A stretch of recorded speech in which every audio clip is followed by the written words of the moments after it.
On a Friday football fiasco live at LaGasse Stadium inside the beautiful Venetian Palazzo, it is Ken Thomson, J.D. Sharp, of course. I was going to say J.D. Powers, but it's actually Brad Powers, J.D. Sharp. I was going to combine the guys. J.D. Powers and Associates. And Associates, that's right. And yes. Both the guys are here, and we've got a great college football, NFL football show in store for you. Run through every single game in rotation order. We'll get to that. If you haven't been to LaGasse Stadium, it is a sports fan's paradise, 11 a.m. to 10 p.m., Monday through Friday. Happy hour 3 to 5 p.m. Ladies' night Wednesdays. Weekends, they'll open up around 8:45 a.m. during football season. Get in here, find your seats. All the games are on. If there's a particular game you want on, get down and talk to your people. Also, I tell you to call for reservations because there are a lot of people that are doing that, and you need to have them on football Saturday and Sunday. You get into anything like March Madness, always have to have reservations. 702 area code, we all know, 607-2665, 607-2665. Sports Fan Paradise, LaGasse Stadium, beautiful Venetian Palazzo. If you need rooms, there's no better place to get them. You get what you pay for, and as you heard some of my buddies talk about, Steve Fezzik came on the other night. He said, this is the best place. If you're looking to get a suite, well, all the rooms are suites. No need to upgrade. You get 1, 2, 3, 4-bedroom suites right here. Call the Venetian Palazzo, 866-263-2999. 866-263-2999. All right, J.D. Sharp is with me. Brad Powers is with me. By the way, Willie Nelson starts up a little residency tonight, so crowd really filing into the Venetian Palazzo, and we were lucky to get in. There was a little fender bender over there on Las Vegas Boulevard right there at Sands, and JD and I had to kind of get around it and hook a couple U-turns, and on a Friday night, Las Vegas Boulevard, Brad Powers, never easy. Yeah, I was thinking it was going to be the Brad Powers Show, KT. Sports X Radio with Brad Powers. There you go, and ratings will skyrocket, I'm sure. I mean, as long as they know J.D. Sharp's not part of it, absolutely going to go through the roof. Through the roof, 100%. There you go. All right, we will also let you know if you get here, even if I'm not here, and you mention Sports X Radio, KDWN, first glass of One Hope Chardonnay or Cabernet, or your first Bud Light draft on the house, just mention KDawn, Sports X Radio, or Ken Thomson, and you are good to go. Real quick, Rich Evagin, Findlay Toyota out-of-town scoreboard. We'll just update you on the major scores. Yankees stay alive. 4-run first, good enough to counter the Astros. 1-run first. No scoring the rest of the way. Paxton over Verlander. Yankees cut the deficit to 3-2. They will play games 6 and potentially 7 in Houston, but they do not get swept in the Bronx. A nice effort by the Bronx Bombers tonight to stay alive. College football, 4 games on the docket, 2 are final. High-scoring game down in Florida. Florida Atlantic gets beat late as Marshall scores inside the last 2 minutes, wins at 36-31. Brad pumping his fist, must add Marshall over there. Game going over the opening and closing total of 56.5 up to 57.5. Pittsburgh, I had Pitt -4. I got a late number, and that line opened at 2.5, but Pitt holds off Syracuse 27-20 at the Carrier Dome. Total was 53.5, so that game stays under.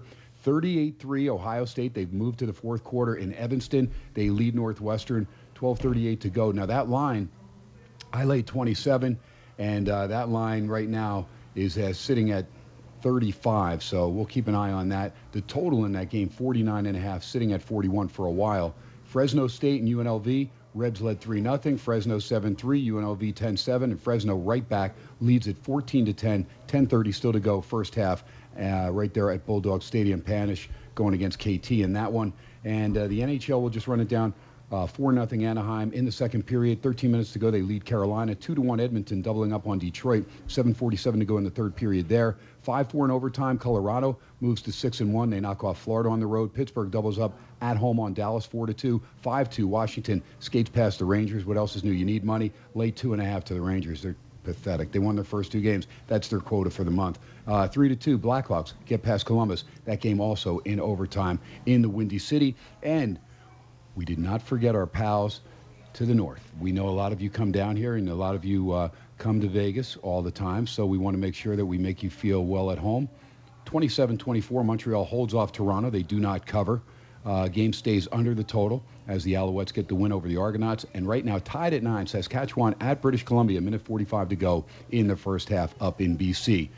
Brad Powers, lots of games, lots of football, and what a wild weekend it's going to be. Absolutely, 54 games. Let's just get right into it, KT. There you go. Let's go to it right now, and we'll look at the first game. We'll use the CGT line, and Virginia laying 3.5 against Duke. That's the first game on the docket. Quentin Harris doing a decent job there, the fifth-year senior for Duke. Deion Jackson, his main guy out of the backfield, will help him out. He's a dual threat. Virginia, Bryce Perkins, we know that's usually the way Virginia goes. If Perkins has a good game and protects the ball, he does have 8 touchdown passes, 6 interceptions, though. He's got to be careful there. Taula Papa out of the backfield, pretty solid as well for the Cavs, and DeWan Reed. Outstanding. Mac and Taylor, their main guys on defense, linebacker-wise. Brad, where are you going on this one? Virginia at home in Charlottesville, minus 3.5, total 45.5 against the Dukies. Yeah, I like Virginia here. This is a team that's coming off back-to-back losses. I would say misleading losses. They outgained Notre Dame, but lost the game. Why? They were -4 in turnovers. Then last week, while we were doing this show, we watched Virginia go up and down the field, had like 4 or 5 possessions inside Miami's 25-yard line, settling for field goals, stopped on downs, turnovers. I think that creates value. I like Virginia. Yeah, I lean Duke here, KT, plus 3.5. I think they have more firepower offense, but I'm not sure Virginia can score enough points to hang with them. All right, there we go. Let's move on to the next game. Speaking of those Miami Hurricanes that did beat Virginia 17-9 last week in South Beach, Georgia Tech comes a call, and James Graham taking over the quarterback duties there. Jordan Mason out of the backfield had 106 yards in the loss to Duke last week for the Techsters. Meanwhile, Miami, N'Kosi Perry, he's the guy that's running the show quarterback-wise. DJ Dallas out of the backfield. Last week against Virginia, only 2 of 10 on third downs, where Virginia was 9 of 18. Somehow Miami ends up winning, as Brad said. The end of the day, right now, Miami laying 18, down from the opening number of 20, 45.5, Brad. Miami at home over GT. Yeah, just a slight lean for me on Miami. I mean, I just can't bet Georgia Tech right now. This is a team that's still failed to cover the spread in any game this year, but the lines are starting to get a little bit tighter here. Just a slight lean on the Canes. Yeah, lean over here, KT. 0-6, yes, Georgia Tech against that number. Next game on the docket, it's a big one. It's Clemson. Well, it's a big one for Clemson, but it's also a big one for Louisville. They're at home, come off a 62-59 crazy game in Winston-Salem, able to get past Wake Forest on the road. Clemson, nice demolition of Florida State last week. Trevor Lawrence and company taking care of business. Higgins, Ross, outstanding receiving core. Etienne, we know how good he is. Lynn J. Dixon, also pretty solid. And Lawrence had one of his better games on the season, but he's not really trying to run up stats. They're not trying to set him up with any type of Heisman run. They're just going about their business trying to win games. Louisville, on the other hand, under Scott Satterfield in his first year, playing pretty good ball. Now, they lost Malik Cunningham to a concussion. Evan Conley came in, did a good job. We know Juwan Pass is out for the year. Cunningham has been cleared. He will play in this game if they decide to go there, because Conley did a decent job. Fitzpatrick, Atwell, and Dawkins, pretty good receiving core. I think this has the makings to be a high-scoring game. I played the over 60, Brad. It was up to 62 last I saw, which is where it sits right now. Louisville catching 24 big ones at home. I'm with you, KT. I'm on the over. I'm worried about Louisville's defense. Gave up 40 first downs last week, but I do think Louisville's offense can have some success here. I like the over. Yeah, I lean Clemson here minus 24, KT. When they want to, they can really shut teams down. Louisville sometimes they tend to turn the ball over a lot. I don't think Louisville can stop them defensively. Clemson's offense is going to have a huge game. I like Clemson minus 24 and a team total over for Clemson. There you go. All right, Army on the road, and Monken's team not playing well this year. Not the same team we saw the last couple of years. Army -5 at Georgia State. I took a shot at Ellington and the boys, Georgia State. I took them on the money line already. They come off a 31-21 win over Coastal Carolina. This is a go against Army for me. I just don't think this team's very good. I think they're offensively challenged. I don't think Hopkins can pass the ball worth a darn. I think, Brad Powers, you haven't thrown the ball in a while, but I guarantee you get out there, do as well as Hopkins throwing the football. Now, they can rush on occasion, but last week, Army, only 208 yards against Western Kentucky. Total offense. They got out first down 26-10. Brutal. I'll look at the Panthers here. Remember, Panthers opened the season with a win against Tennessee. Good enough to beat Tennessee this year against this Army team that nearly lost to a Rice team, still looking for their first win. I'm looking at Georgia State. I think the wrong team's favored in this game. Yeah, Georgia State's pulled actually 3 outright upsets, including last week against Coastal Carolina, where they really controlled that game and controlled the game against Arkansas State a couple weeks ago. You're right, Army's struggling.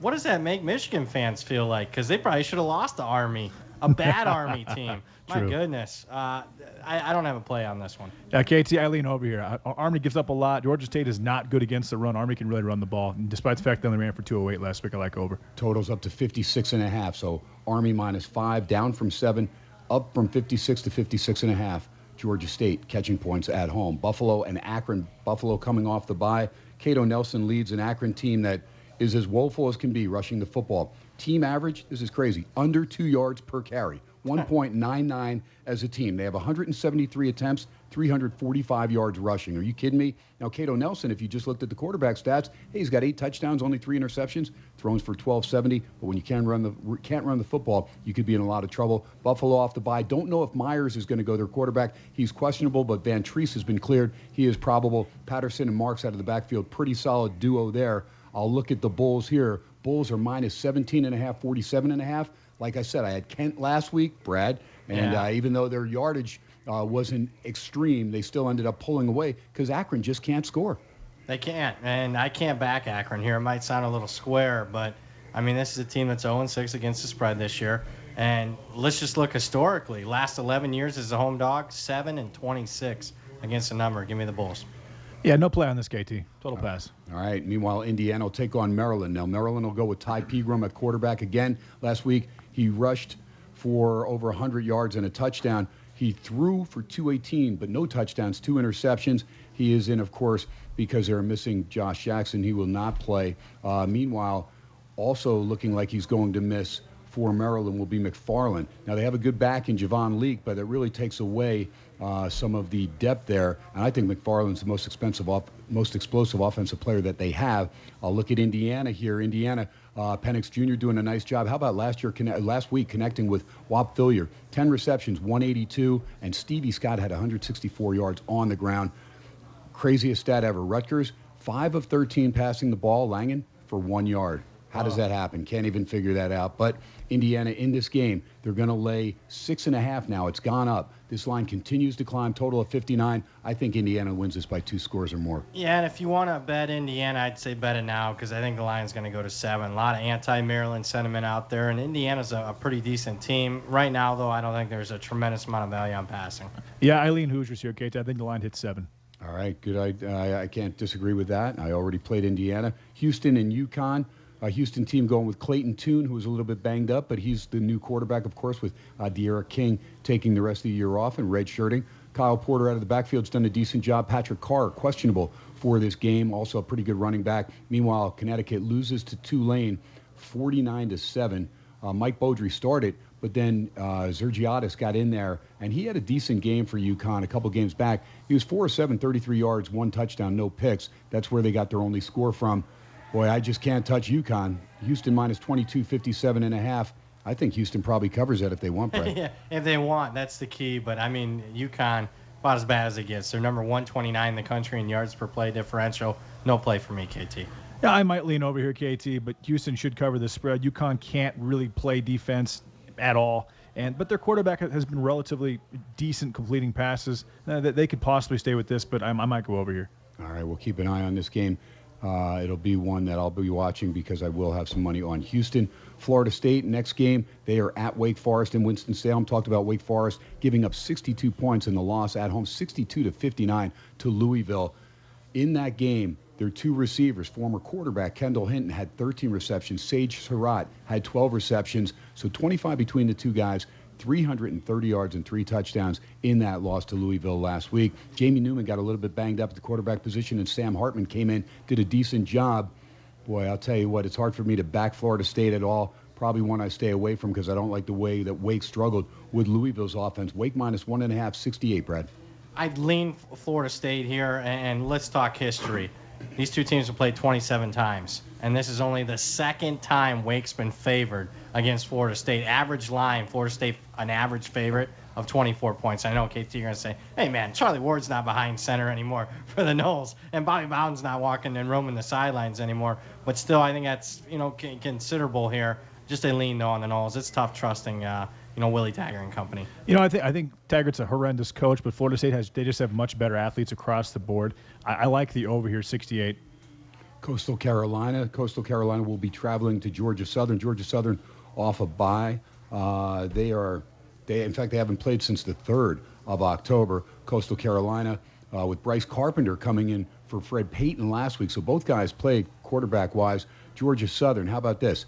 They have 277 total yards passing on the season, 0 touchdowns. They have rushed for over 1,000 and 8 touchdowns. But this is an offense that's, it's just tough to watch. They are coming off the W, though, over South Alabama, 20-17.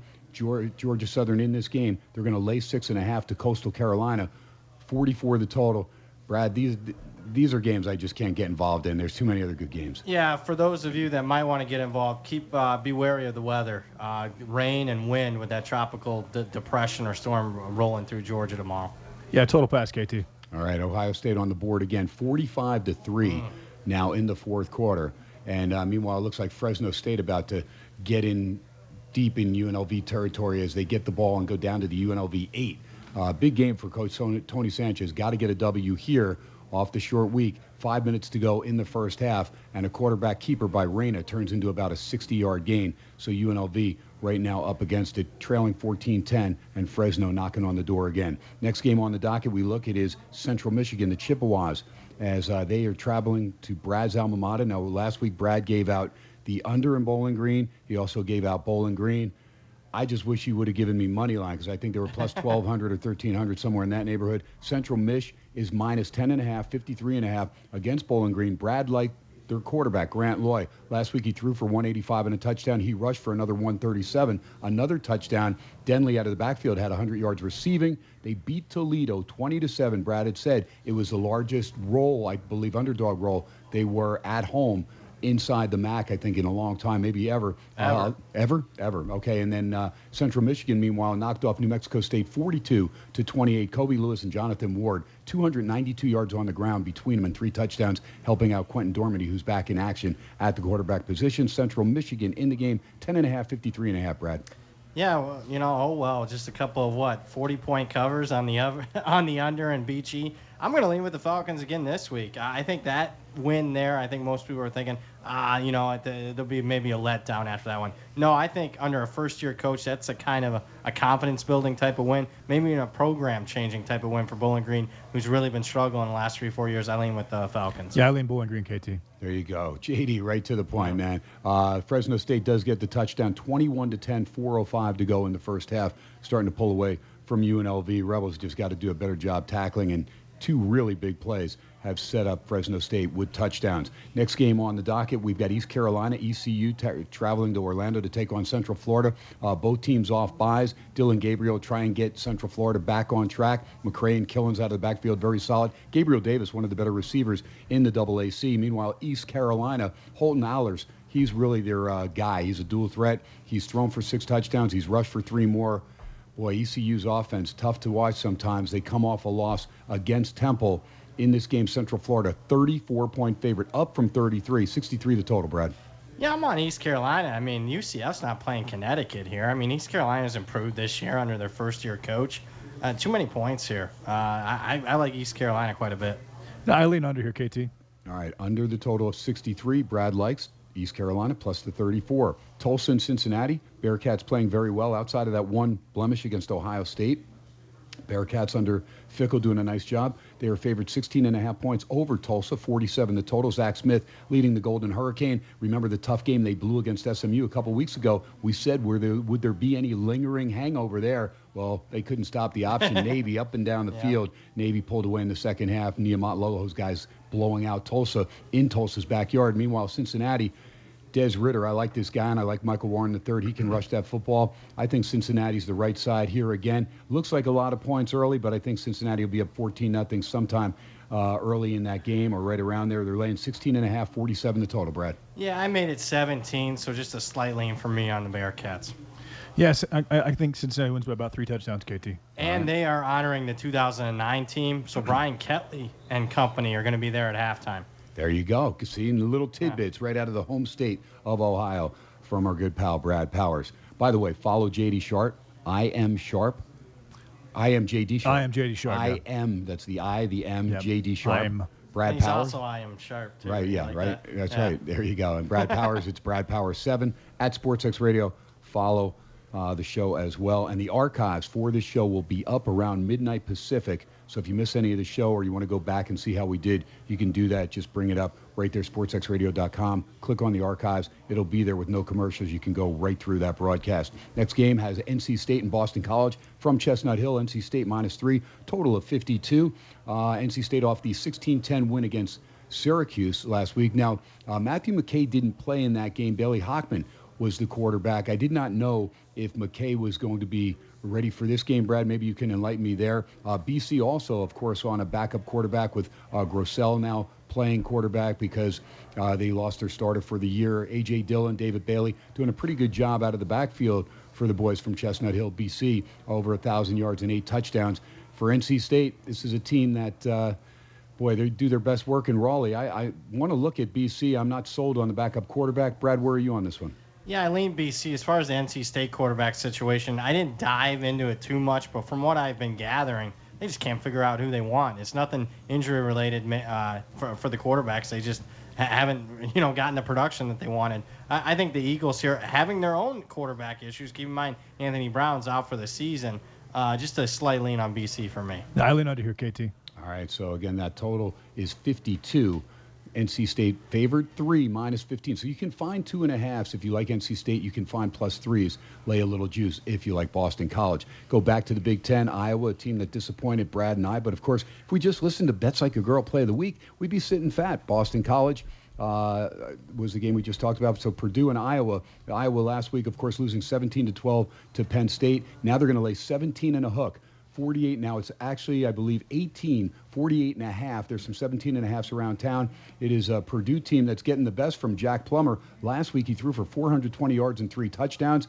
Bryson Hopkins, the tight end, had 10 receptions for 140. And David Bell, the freshman, we saw him break out with 9 receptions, 138 and 2 touchdowns.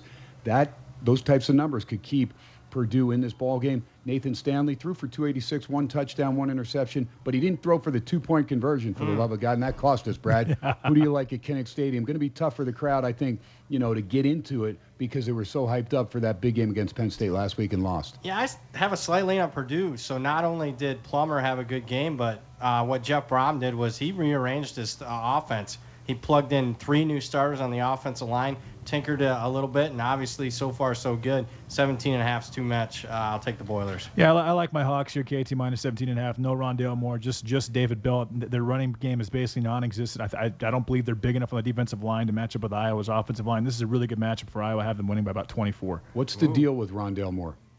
He's just not playing. Yeah, it's not good. I mean, they're not going to rush him back in a season that's pretty much lost. And their running back averages about 2.2 yards a carry, which is, and Iowa gives up about 2.6. So, and that's against good running backs.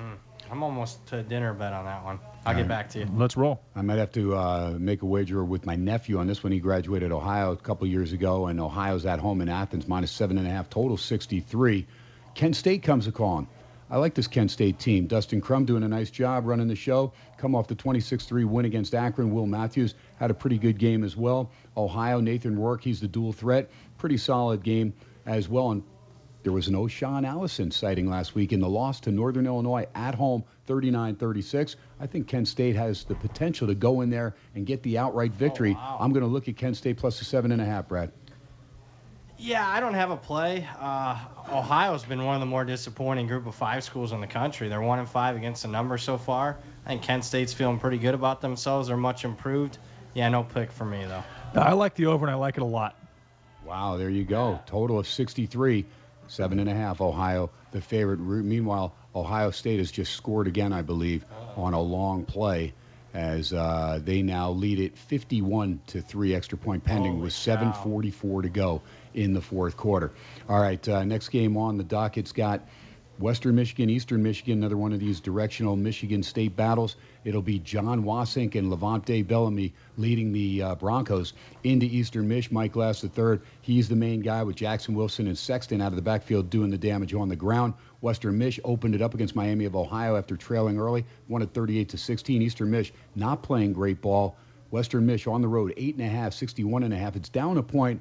But I like Western Michigan's offense. I think they just keep coming at you. I know it's a rivalry game, but I don't think Eastern Michigan's good enough, Brad. That's a good point. I mean, they've been another disappointment in the MAC this year.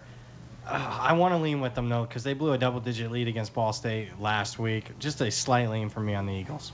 Yeah, I like Western Michigan here, KT. Eastern Michigan actually gives up 5 yards a carry defensively. They're just really bad defense. Western Michigan has a good offense across the board. I agree. I think Western Mich has a very solid offense and won't surprise me if they end up winning the MAC. Next game on the docket has Kansas going to Texas and Austin, and, of course, Texas losing the Red River rivalry game to Oklahoma, but they did cover the game for Brad and I. They got us some money there. It wasn't easy, especially early on, but they end up getting the cover. Texas now going to lay 21 in this game against Les Miles and the Kansas Jayhawks, 62.5 the total. Carter Stanley actually has pretty good numbers, the quarterback for Kansas, over 1,100 yards, 12 touchdowns, just 4 picks. Puka Williams, remember, suspended the first game, has 445 on the ground. Herbert's got another 384. They got 3 touchdowns between them. And keep an eye on a kid, Andrew Parchment, very solid receiver, 4 touchdowns, 32 receptions. Ellinger, he's the real deal. Love the guy. Roshan Johnson out of the backfield does a nice job running it. And Colin Johnson back there receiving the football now. They got Duvernay. They've got some weapons. Your take on this one? Texas usually beats Kansas like a drum, but they got beat. Or didn't cover. They didn't cover last year. They nearly got beat straight out near the end of the game. But that was a big play for me. I remember having Kansas. Brad, where are you on this one? Yeah, Does Texas take it out? What ended the Charlie Strong era was losing to Kansas. So, they have struggled with Kansas. I think it's building in the number. Are you kidding me? I mean, the last game that Kansas played, they were catching 33 at home to Oklahoma. You flip the home away, so Oklahoma would have been laying 39 if they were hosting, right around maybe 38 if they're hosting Kansas. And now Texas is only laying 21. I mean, it just seems light to me. I'm going to take the Horns. It's a very, very odd line. I totally agree with you. You know, Kansas is really, really bad against the run. Texas doesn't run the ball that well. They're actually pretty good against the pass. They do have Carter Stanley. He's relatively accurate. They have a couple of running backs. They got a couple of wide receivers. Texas has lost a couple of defensive backs, I believe, including Brandon Jones as of last week. I like Kansas here. Wow. Keep in mind, Boston College was laying 21 to Kansas. Wow, yeah, look what happened to them. Yeah, Lost I know, 48 but Texas to 24. and Boston College laying the same exact number. What do you think, KT? It's a game I'm staying away from. That's right. I'll let you guys make. What are we doing right here? Is this one of these dinner bets here? I got to go back and grade them. Line, yeah, we haven't had a dinner bet yet, but it's coming. Okay. It's on its way at some point soon. All right. By the way, great dinner here again at LaGasse Stadium. Amazing. Now, because of the accident, we didn't get here till late. The great thing is JD's like, get me the salmon, KT. I'm like trying to put the banners up and everything. So, boom, hang up. I go in, talk to Jake, get the salmon in. Brad gets his chicken sandwich. I get the burger, the Creole burger. I'm like a sucker for that every other day. I just love it. And next thing, JD comes in and goes, oh, no, I called in.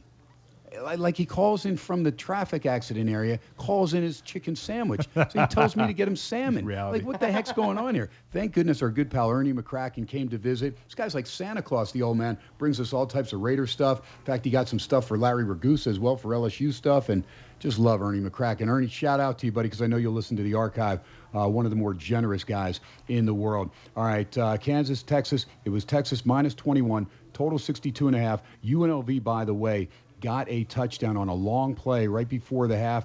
Fresno State trying to answer. Still a minute 35 to go in the half. Fresno on their own 40-yard line. It is 21-17. Fresno State leads 52-3. Ohio State leading Northwestern with about 6.5 minutes to go. We are live from Vegas, the new 101.5 FM, 720 AM. KDWN, Ken Thomson, Brad Powers, J.D. Sharp, live at LaGasse Stadium inside the beautiful Venetian Palazzo. Take a break. Sean takes us to that break. We'll be right back.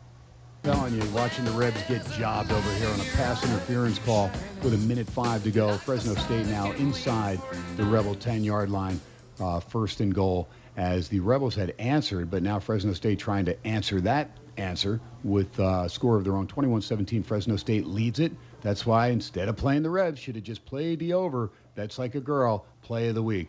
SportsX Radio, Ken Thomson, Brad Powers, J.D. Sharp, live at the beautiful Venetian Palazzo, and of course inside LaGasse Stadium, one of the greatest sports venues in all the world. I don't know any that's better. If there is one, send me an email, Ken at SportsX Radio, because I'd love to visit it.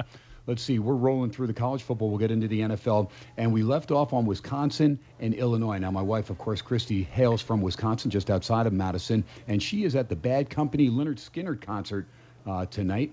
Her and Ragusa taking in the concert while KT's over here working and keeping company with Brad Powers, and of course both of us babysitting J.D. Sharp on a Friday night. His wife, it's not her turn to watch him, so we've got the duty. All right, Wisconsin minus 31, 50.5.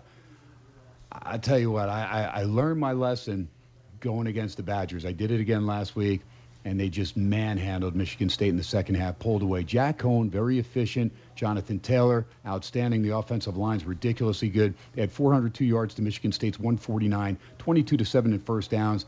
Tight end Ferguson is solid. I mean, they're good. Matt Robinson had to come in and run the show for Illinois. Now, Peters is questionable for this game. Don't know if he'll be able to go. Illini at home. Brad, this is a lot of points. And you took Northwestern with a lot of points in Camp Randall, and they covered easy. Can Illinois cover this big number? Yeah, I think so. Well, it just looks pricey on the Badgers. Keep in mind, Wisconsin, number 1 in the country in ATS margin, plus 17.5 points per game. Against the spread so far this season, that's why you're paying a premium right now on the Badgers. But with the Buckeyes on deck, one of the biggest games of the year, I'm not sure I want to lay 31 on the road. I have no idea how to bet this game, KT. I've watched this Wisconsin. They're not devoid of talent. Like, they have a lot of talent. Taylor, Davis, Taylor.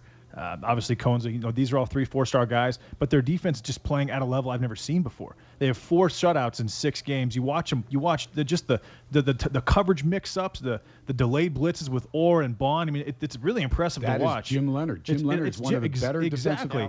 I think he's awesome. And Illinois has a lot of talent. They have a lot of athletic ability. That if they get a couple of lucky plays, they can cover this 31. But I mean, I'm scared of this team right now. I'm not touching this game. And Illinois, of course, getting the cover against Michigan rather easily last week. Now they fell down, whatever it was, 28-3, and came back, made it 28-0, made it 28-25, and then Michigan scored a touchdown and then a turnover by Illinois. Covered. And that turned. Well, no, they turned it over on their own 13, and Michigan made it then a 15-point game or a 17-point game. 42-25, I think, was the final in that game. Next game on the docket, we've got Nevada. Brad's call last week, -2.5. They held on for dear life, but they did cover by the hook against San Jose State. Utah State now off the bye. They're at home in Logan. 21, they're favored over Nevada. 59 the total. Utah State team that Jordan Love not doing what he thought he was going to do this year. He only has 6 touchdowns and 8 interceptions. Wow. But the Aggies will be ready, Brad. Yeah, they will, especially coming off a bye. But, 21's a lot here. I wanted to go with the over, but if you're going to bet this game, know full well wind and rain in the forecast. To me, it's a pass. Well, why is the total so high? Utah State hasn't exactly been a stalwart offensively. Love has a ton of talent. He's got a lot of talent at wide receiver to throw the ball to, but I feel like this over should be, especially with Nevada and how they're not very good at scoring either, especially running the ball. I feel like this total should be maybe 49 or 50, but it's 59. I think Utah State blows Nevada out of the water here. Nevada's not great against the pass, and Utah State has a lot of athletes. All right, Boise State, they cost me dearly last week. Got to give them credit, though. Lost their quarterback, Bachmeier. Cord came in, did an outstanding job, and Jalen Henderson also got some action in. Both the backup quarterbacks looked outstanding.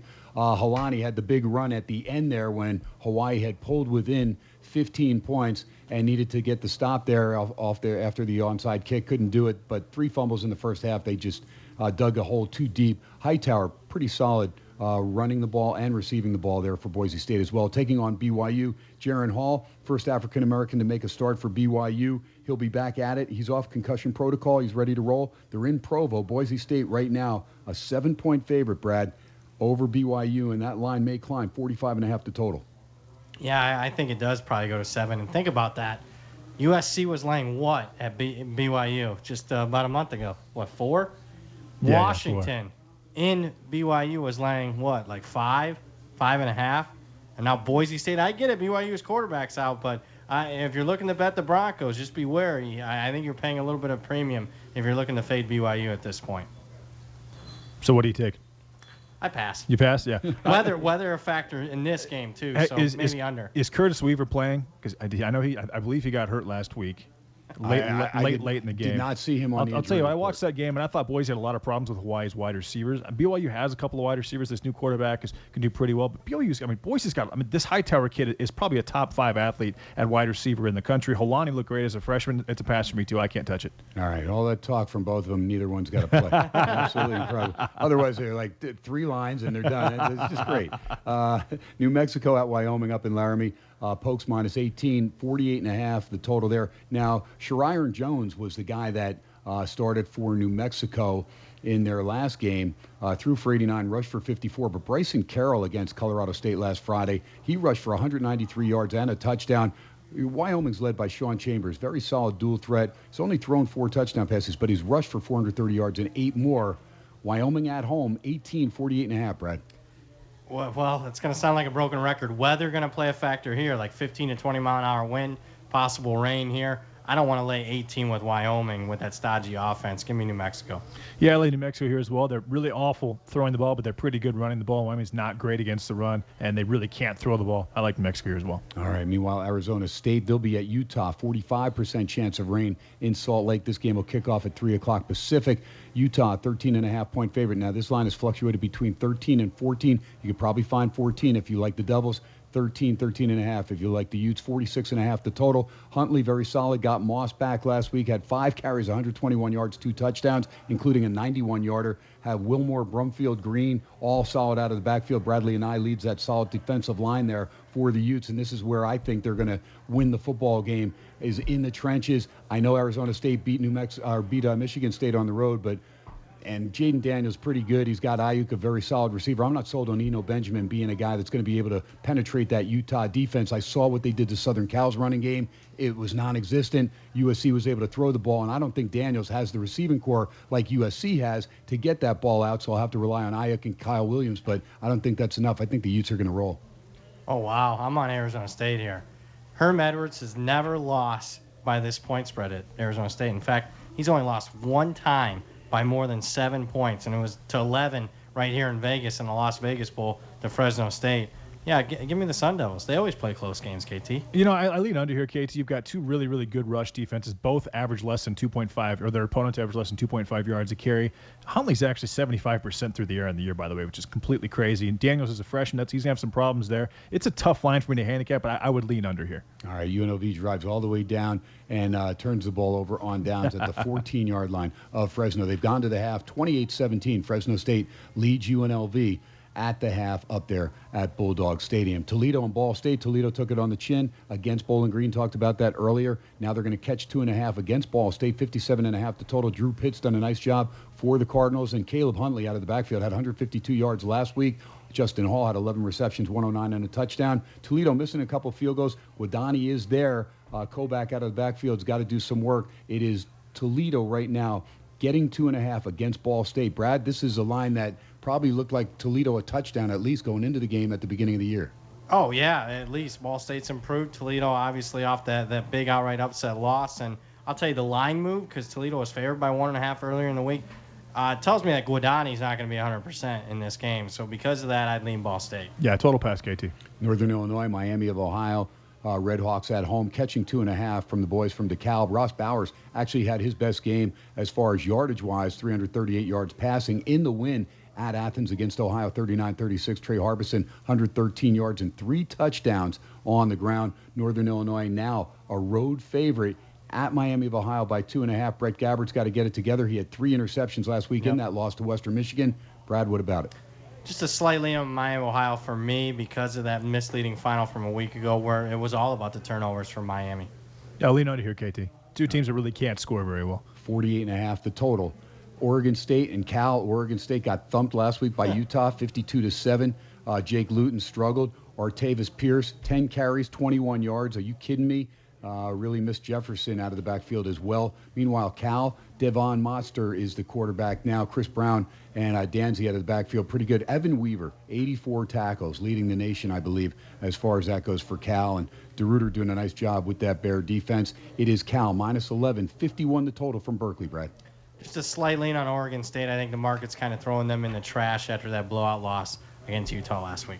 Yeah, I'll lean Oregon State as well. I think they have better athletes across the board. Hodgins is a pretty good wide receiver. I know Cal's got a couple of decent corners, but they can match up with him. Next game in the northern half of the Pac-12 is a very big game. Oregon at Washington, 88% chance of rain in Seattle. What else is new this time of year? Oregon, 2.5-point favorite. You can find threes. If you like Washington, you may have to lay a little juice, but there's threes around town. If you like Oregon, you may have to lay a little juice, but you can lay 2.5 in the game. 48.5 is the total, down from 51. Jacob Eason doing a decent job there for Washington. They already have a couple losses, but I think you get the three-headed monster on the ground tomorrow. Ahmed, McGrew, and Newton.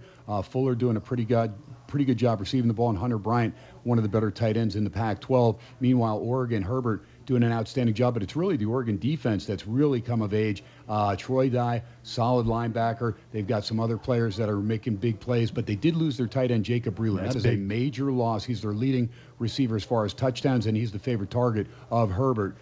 for that reason, I'm going to probably lean with the boys at home. I'll take Chris Peterson over Cristobal any day of the week. There you go. But as far as recruiting right now, Cristobal kicked his butt last year. But at the end of the day, I'm going to look at the boys in purple, give them one more shot, and that'll just about take the Pac-12 out of any playoff possibilities. There you go. I lean with Washington as well, but don't sleep on Oregon's defensive coordinator, Andy Avalos, who comes over from Boise State. And I like the under, and a lot of it has to do with Oregon's defense. Last 5 games, 25 points. Not points per game allowed. Total, 5 games, 25 points. I think that Oregon defense is underrated. I like the under more than anything. Yeah, Oregon's D is really good. Thomas Graham is one of the defensive backs that's having a huge year. So is the Lenoir. They also had the first top player in the country last year, and Kayvon Thibodeau. He's having a big year as well. Eason's arm is just too big, though. I think he has an absolute cannon for an arm. They've got a couple of experienced wide receivers, some experienced running backs, and Breland was a big deal for Herbert. I like Washington. All right, USC, they are at home. It's up to 10 now from 9. I actually laid 9.5 in this game.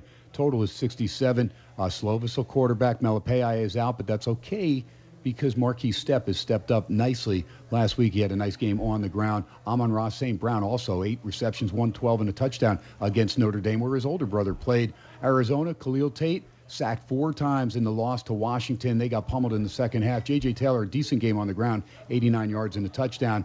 But, man, Khalil Tate, only 184 yards, 1 touchdown, 1 interception. And, Brad, he didn't even run. I mean, What has happened? What has Kevin Sumlin done to Khalil Tate? This guy should be a dual threat every time. We saw this guy 2 years ago. We said this guy, when he's healthy, should be up for the Heisman. That's how athletic he is. Instead, I think Arizona's regressing. I know they got a couple wins, couple bogus wins, actually. Man, I'm not sold on Arizona. I think SC is going to crush them.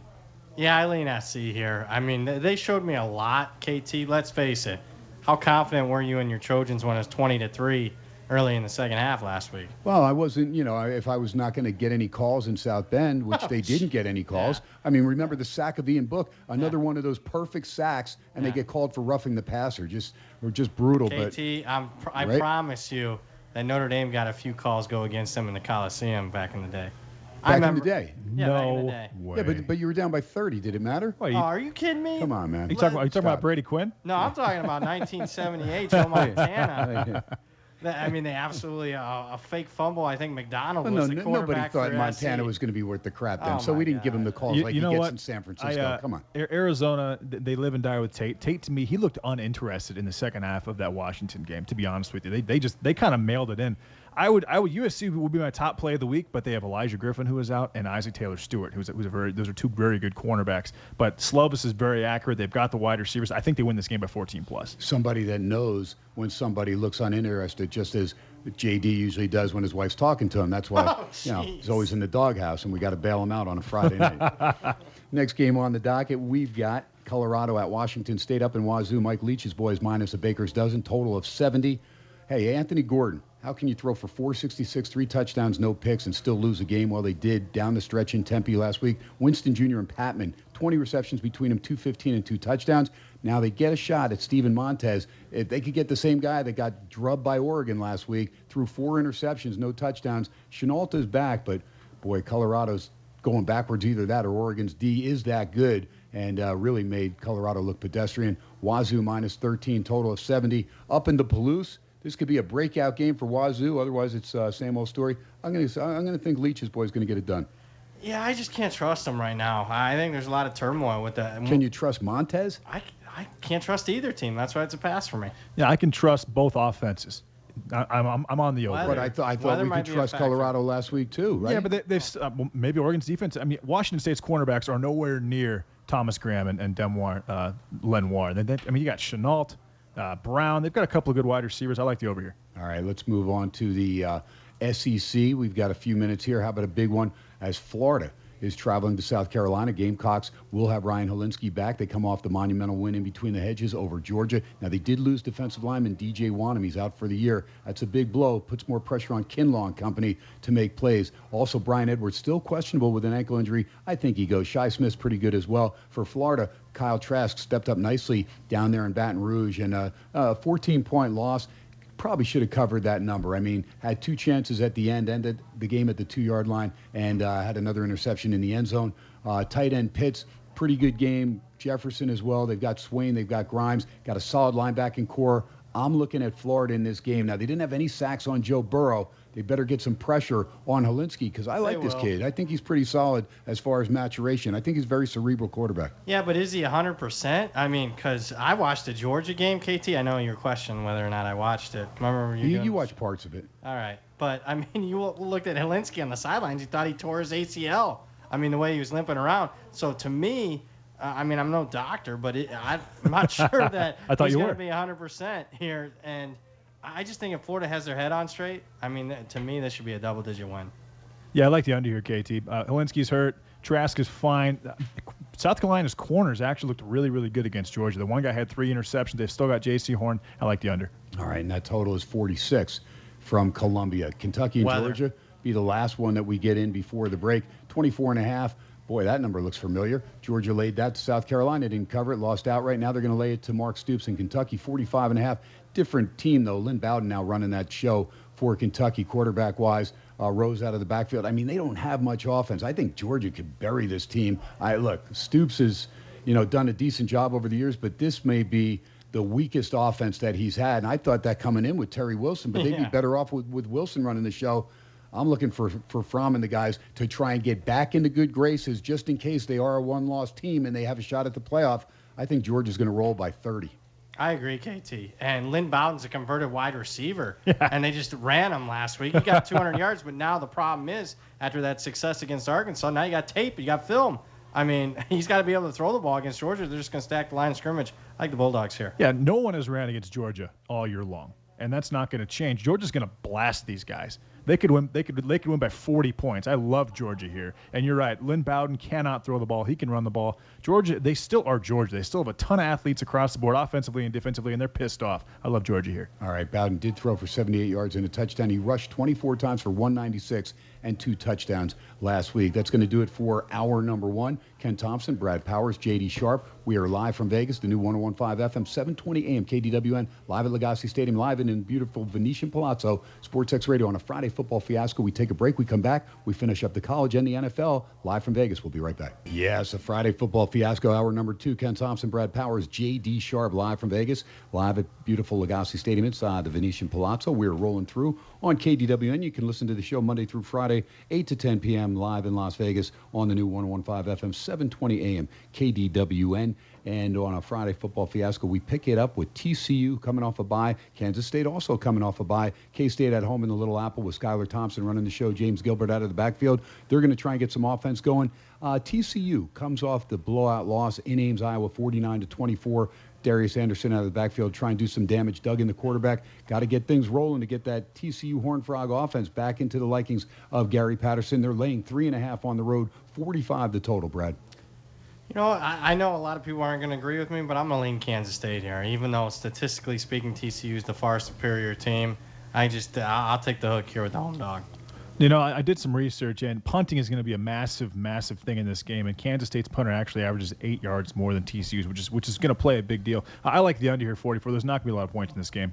All right, under it is. LSU off the win against Florida, deceiving score as far as covering that number. They go to Starkville against a Mississippi State team that had trouble stopping Tennessee. Mississippi State team that gave up 7 sacks, only got 1 of their own. Meanwhile, Joe Burrow continues his run towards a Heisman Trophy. He'll have to do some damage in Tuscaloosa down the line and also against Auburn. But right now, things are looking good. Burrow has done an outstanding job as far as let me see, on the year he has just a ton of 2,157 yards, 25 touchdowns, and just 3 interceptions. Comes off a game where he threw 3 against Florida. Chase and Jefferson, very solid. Again, still missing Marshall as far as the third head of that 3-headed trio as far as receiving the ball. Mississippi State, Tommy Stevens, Grant Schrader, doesn't much matter to me who quarterbacks. I know Schrader's more of a dual threat, runs the ball a little bit better. Hill last week against Tennessee out of the backfield, not a bad running back, 11 carries, 13 yards. Not going to get it done. Boys from Starkville. Joe Moorhead comes over, offensive coordinator. I'd have thought he was a defensive coordinator. That's how bad that offense is. LSU 18.5, 61.5, Brad. Although with that being said, KT, I'm going to lean Mississippi State. So old-fashioned sandwich spot here for LSU.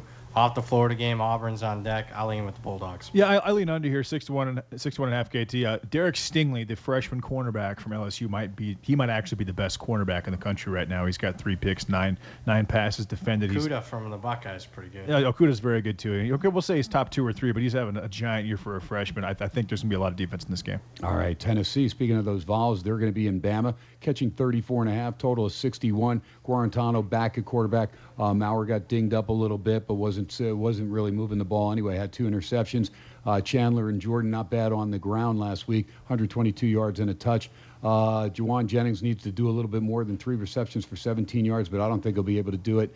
Although Bama's defense has struggled, and Brad will get on that in just a minute. Meanwhile, Bama, the offense is ridiculously good. Tua, another solid game, doing what he needs to do. And Najee Harris and Brian Robinson, you're starting to see them catch more balls out of the backfield as well. Devonta Smith will be suspended for the first half of this game, but you still have Judy Waddle and Ruggs III. That's plenty of offense, too much offense as far as I'm concerned for Tennessee. I lean Bama. The 11 penalties for 91 yards, don't think that could have been good, even though they won by 19 over there in Texas A&M over there, College Station.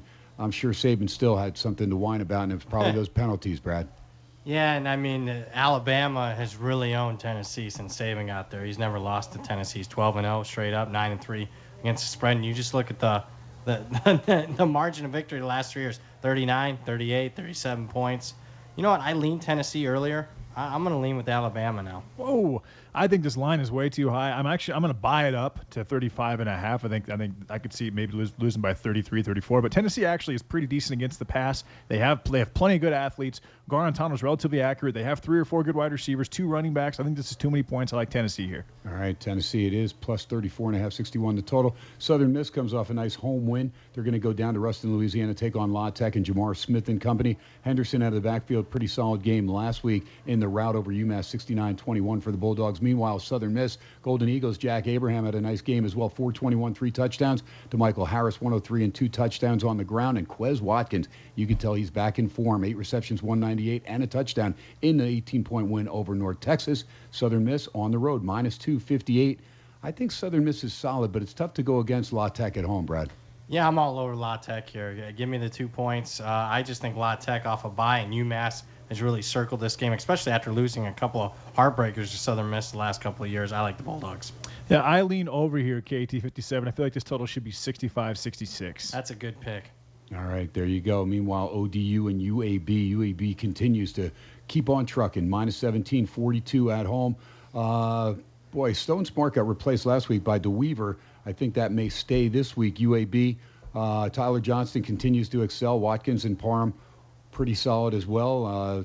Boy, I'm telling you, I think UAB is going to roll again. That team, you just don't even have to watch a game. Just lay the points, and they just keep on winning, Brad. Yeah, and especially at home. 15-0 straight up at home since they returned. 12-2-1 against the spread in those games. Slightly on the Blazers. Yeah, pass here, KT. All right, West Virginia, the boys from Morgantown in Norman. Oklahoma minus 33, 63 the total.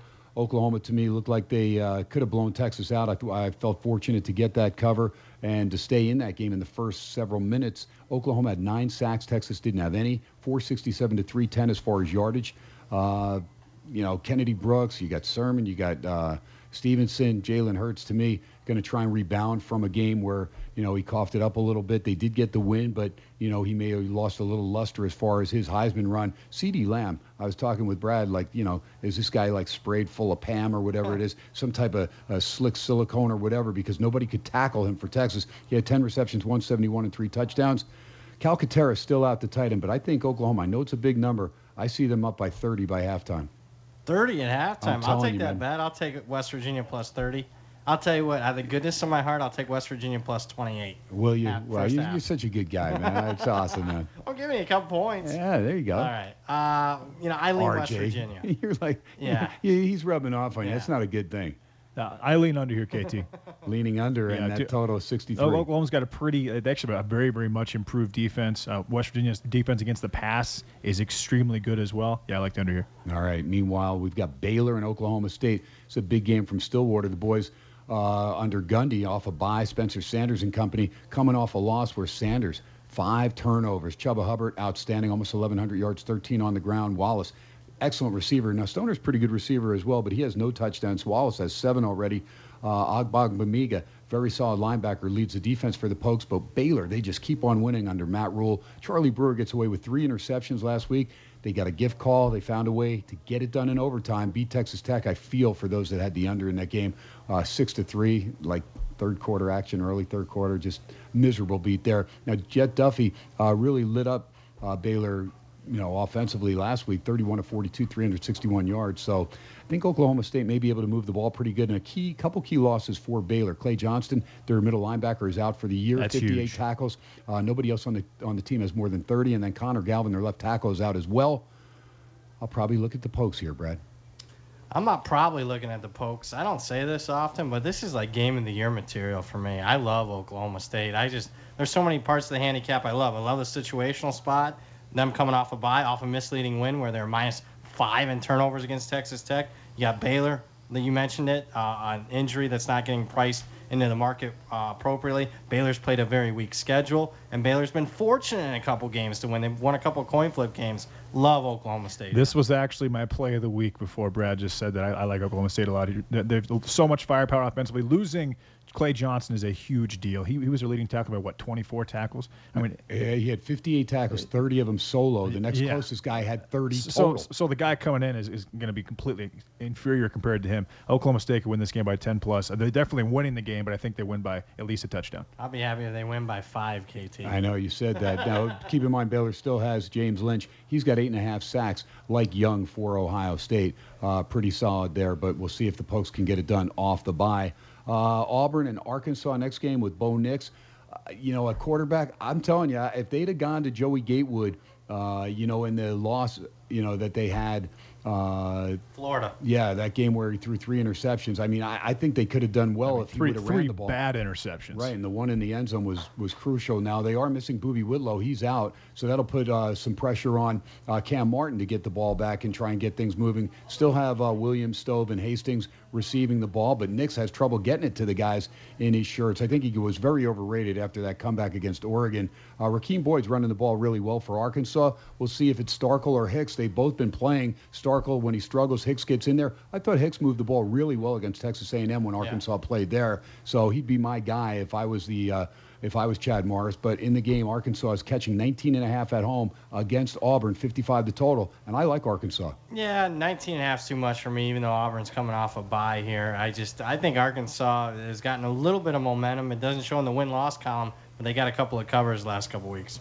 Well, where's Auburn's offense coming from in this game? We know Bo Nix can't sustain drives. He gets lucky touchdowns sometimes. Whitlow is a huge part of that offense. Arkansas can move the ball a little bit. They do have a quarterback that's okay, and they sack the quarterback quite a bit too. And Auburn's O-line hasn't been great. I like Arkansas. All right, we'll see if Knox and Woods can get into the action as well for Arkansas. A&M off that 19-point loss. Kellen Mond and company going to go down to Ole Miss. And an A&M team that is -6, 55.5. And I'm not sold A&M's a better team than Ole Miss right now offensively because Reese Plumlee moving the ball pretty well for Ole Miss. They lost a tough game to Mizzou last week, but they put up 440 yards of offense. And I think back home in Oxford, I think they may be the team. How about Spiller? 10 carries, 27 yards. It was all Kellen Mond, and a lot of that was after Alabama had really put some distance between themselves and the guys from College Station. And I watched A&M play Arkansas. They should have lost that game. So I'm not sold outside of College Station that A&M's very good. They played a pretty good defensive game for a while against Clemson, but I'm looking at Ole Miss to win this game straight up, Brad. Oh, wow. I'm on A&M. I mean, I think they're just underrated. They lost to 3 top 10 teams. I mean, a lot of teams would.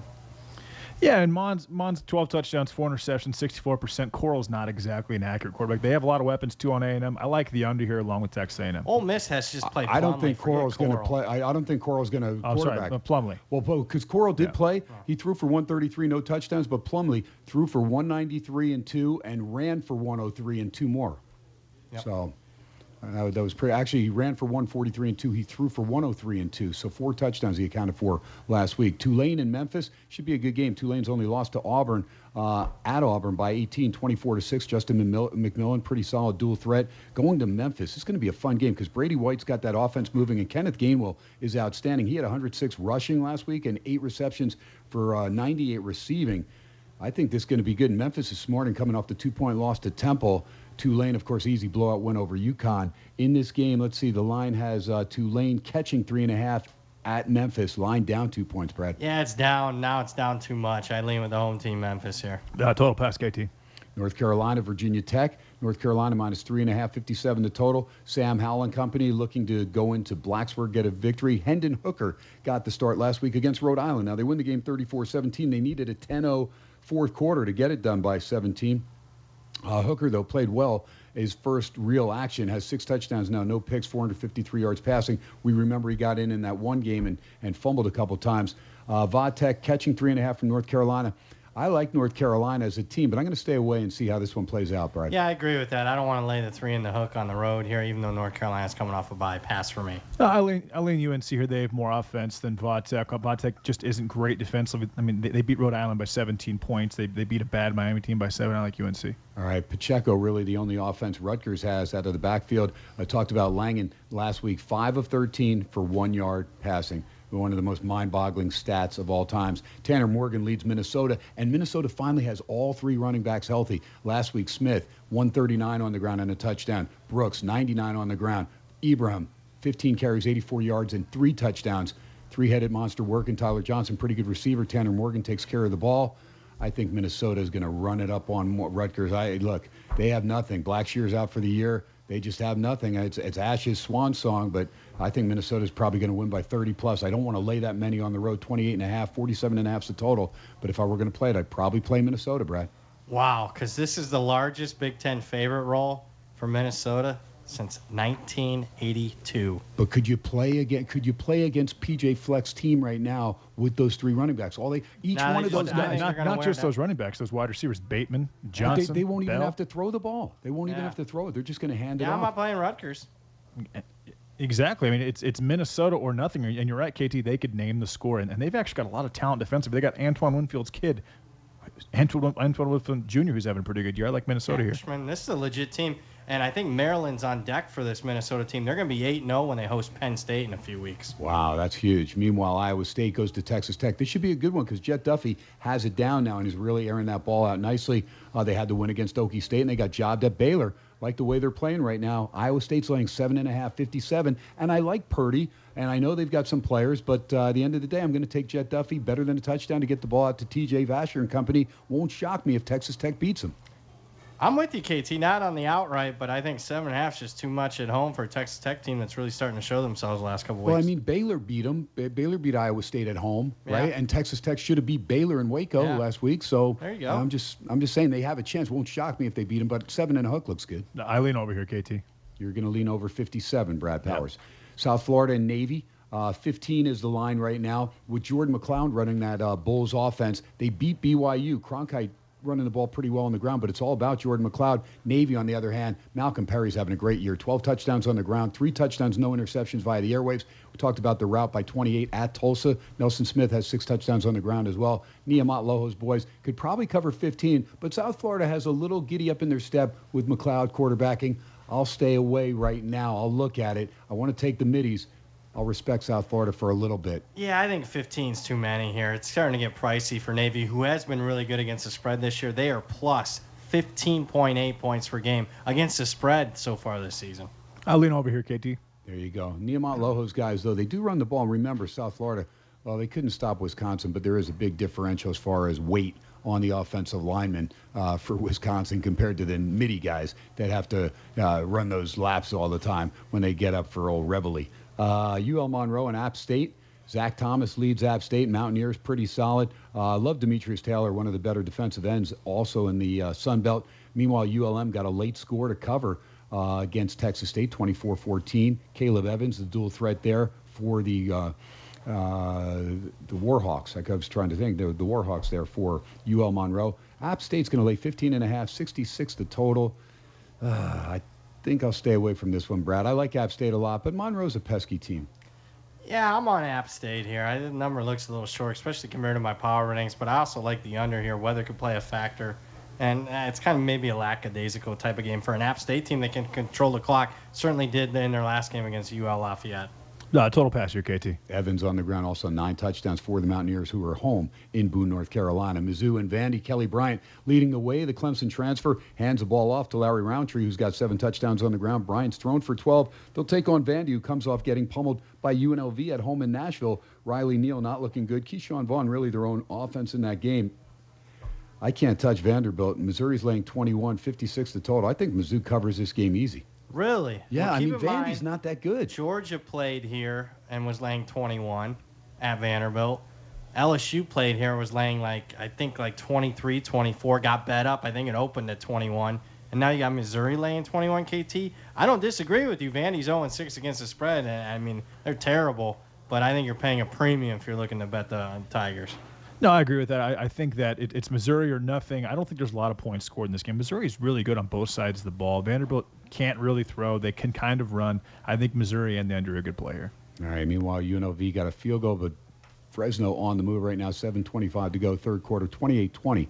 Fresno State leading UNLV. Next game on the docket's got San Diego State and San Jose State. San Diego State minus 7.5, 45.5 is the total in this one. Agnew running the show there for the Aztecs. Juwan Washington last week, 84 yards, but it took him 23 carries to get that in the 26-22 win against Wyoming. Meanwhile, San Jose State nearly came all the way back. They were getting pummeled by Nevada, but lost the game by a field goal, late field goal, last play of the game. Jordan Love threw for 405, but they only rushed for 15 yards, and that's a concern. Not going to rush the ball against San Diego State, but I think San Jose State is much improved. I like the job Brendan's doing. I'm going to take the points in San Jose State. Wow, KT. I like it, except I'm passing. Yeah, total pass for me, KT. Yeah, I like it, KT, with your money. That's great. Good luck. Charlotte, Western Kentucky. Helton doing a nice job in his first year, -9. The Hilltoppers at home, 48 the total against Charlotte. Chris Reynolds, decent quarterback for Charlotte. LeMay had 144 on the ground last week in the loss to Florida International. Story, the transfer from Arkansas, doing a nice job running the show for the Hilltoppers. Had a couple touchdowns on the ground last week. I think WKU's playing good ball. I don't know if I want to lay 9, 48 the total, but that'd probably be the only way I go, Brad. Yeah, for me, it's Western Kentucky or nothing. They have a legitimate defense this year. Keep in mind, that was a 17-0 game against Army last week until Army drove the length of the field on a late touchdown for in garbage time. The Hilltoppers have been impressive. Yeah, lean Western Kentucky, KT. All right, there we go. Next game on the docket's got Middle Tennessee State at North Texas. The Mean Green, Mason Fine was cleared, I believe, but that line has dropped down to 7, so it wasn't sold, Brad, if he's definitely starting. 59.5 is the total. O'Hara doing a nice job as a dual threat for the Blue Raiders. And, of course, Stockstill, the coach, still doing a good job. Siggers out of the backfield for North Texas has 502 and 4 touchdowns. Takes some pressure off Fine, and it does say that he is probable, the quarterback for the Mean Green. What about it? The Mean Green are laying 7 at home in Denton, 59.5 against Middle Tennessee. Yeah, Mason Fine hasn't looked so fine so far this season, KT. And yeah, he might go, but I don't think he's 100%. Certainly didn't look like it last week in a blowout loss against Southern Miss. I think Middle Tennessee deserved to get the cover last week against Florida Atlantic. That was a misleading final there. I'll take Middle Tennessee here.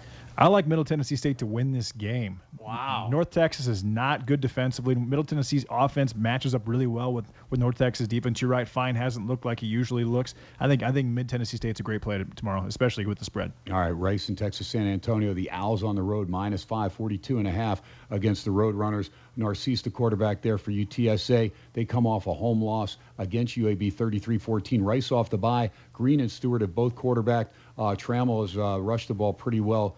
Received the ball pretty well. Ashton Walker is their running back that had 99 yards and a touchdown in their loss to UAB 2 weeks ago because they're coming off the bye. So both teams, their last opponent were the Blazers of UAB. In the game again, Rice -5, 42.5 from San Antonio. Yeah, Rice deserves to be the favorite here, but not more than a field goal. This is a Rice team that's 3-32 their last 35 games. Give me the home dog. No play here, KT. All right, and then we've got Temple and SMU. SMU coming off the bye, now up to a 9-point favorite under Sonny Dykes, 60 the total. That's a lot of points to give a Temple team coming off a 30-28 win over Memphis. Anthony Russo doing a pretty good job. He's got a good receiver in Brandon Mack. Gardner and Davis pretty solid on the ground. SMU, Shane Buechele has done a nice job. And Xavier Jones, 12 touchdowns on the ground already for the Ponies. Roberson and Proch, both excellent receivers, have 79 receptions between the two of them, over 1,000 yards and 10 touchdowns. Brad, what about it? Ponies laying 9, 60 the total. Wow, up to 9. A lot of money coming in against Temple here, and it's a Temple team that, has a couple of really good ATS marks. Since 2009, they're 41-19 against the spread on the road. How about this as a dog since 06, 53-26. I like SMU coming off a bye, but not at this number. Yeah, KT, I lean over here. Temple's typically a low-scoring team, but SMU is not good against the pass. Russo can really throw the ball, but SMU is going to score points. Temple's defense is not going to play that well. SMU is going to score. They can score against anybody, in my opinion. I like the over here. Yeah, they didn't score against Tulsa in the first half, but had a big second half. Fortunate to get that game into overtime. Eventually win it in triple overtime. And for that reason, if Tulsa can hang with SMU and slow them down, I think Temple can as well. I'll take the 9 points as well, even though SMU off the bye. Florida International hosting UTEP. UTEP off a bye. Brandon Jones, Kyle Oxley. Look, both those guys will do what they can to bring some offense to the Miners, but it's a team that's probably going to get throttled in this game. Florida International is laying 24-52 the total. They just won by 25 in their last outing. James Morgan pretty solid, and Jones and Maxwell had 231 yards on the ground and 4 touchdowns between them, Brad. Yeah, and FIU, after a disappointing start of the season, starting to find themselves here the last couple of weeks here. But with that being said, this line's up 2-3 points since the early in the week. I think the value's gone if you're looking to bet FIU pass. Yeah, total pass, KT. All right, last big game, Michigan at Penn State. It's a whiteout in Happy Valley. Now, this line went up as high as 9. It's down to 7.5 now. 47 the total. 7.5 right now. Huh. Shea Patterson and company could be seeing a lot of here's the thing. Gross Matos was listed as questionable for Penn State. If he's out, I could see that line dropping. He is a key cog as far as that defensive line and major pressure. He's just a lot of fun to watch there for Penn State. Between Gross Matos and Shaka Tony from the defensive line, they have 5.5 sacks each. So he was listed as questionable last I saw, Brad. That would make me think that he may be out or doubtful now. Sean Clifford and Penn State holding on for the 17-12 win in Iowa City. Noah Kane on the ground had over 100 yards and a touchdown. Hamler did his job, 7 receptions. Fryermuth, tight end, only 2 receptions there. You got any update on it? I know. Nothing there. Penn State, though, even though they were outgained, still and ended up getting the W against Iowa. For Michigan, we talked about the tough game that they had in the second half with Illinois, and the Illini got the cover. Boy, the end of the day, man, I tell you, it looks like a number that Penn State can cover, 47 the total. I think the whiteout is going to be huge. I'll look at Penn State. If Gross Matos is out, that'll give me a little bit of concern, but I still like Penn State. I do too. Paint me a scenario where Michigan's offense has success. Matos is going to have to get hurt. Tony is going to have to get hurt. A bunch of guys are. Because, I just don't see Michigan have any success moving the football. I certainly like the under, but I also like Penn State. Well, if Gross Matos is hurt, then you've got Shaka Tony, who's 6'3", 243 pounds, against the 6'6", 330-pound John Runyon Jr. So there's a major size advantage on the offensive line. Shea Patterson is just so bad against pressure, and he always has been. He really can't sustain drives. He's more of a big play guy. But I do think both these offenses are going to make some plays this game. And let's be honest, Penn State is like a more athletic Illinois, and Illinois gave Michigan a lot of problems. I like the over in this game. All right, there's your dinner bet. I'll take the under. All right, over and under, and the total is... Let's do it. I'm in. All right. 47? 47. You like... Under. Over. Over. There you go. So there it is. Waited till the next to last game on the docket. Last game is a bailout game, 8 p.m. Pacific time game. Hawaii at home, catching 3 off the loss. KT's game of the year, Hawaii getting throttled by Boise State early, then teasing me at the end, but nonetheless, Boise deserved the game. Air Force going to lay 3 on the road against Hawaii, and I like this Air Force team. They're a team that can move the ball on the ground, but I think Hawaii is going to have receivers that Air Force is not going to be able to cover. I think this game's going to go over. It's a contrast in styles, but Air Force does throw it a little better than they have in the past. I think 66.5 looks high right now, but when this game's 31-20 at halftime, one or the other, I think this game's going to sail over. I agree, KT. Let's go over. I like Air Force here. I think they have the more complete team. I like their defense much more than Hawaii's. Hawaii's defense is not very disciplined to me, and they're going to have a hard time stopping that run. Good job, guys, getting through 54 college games.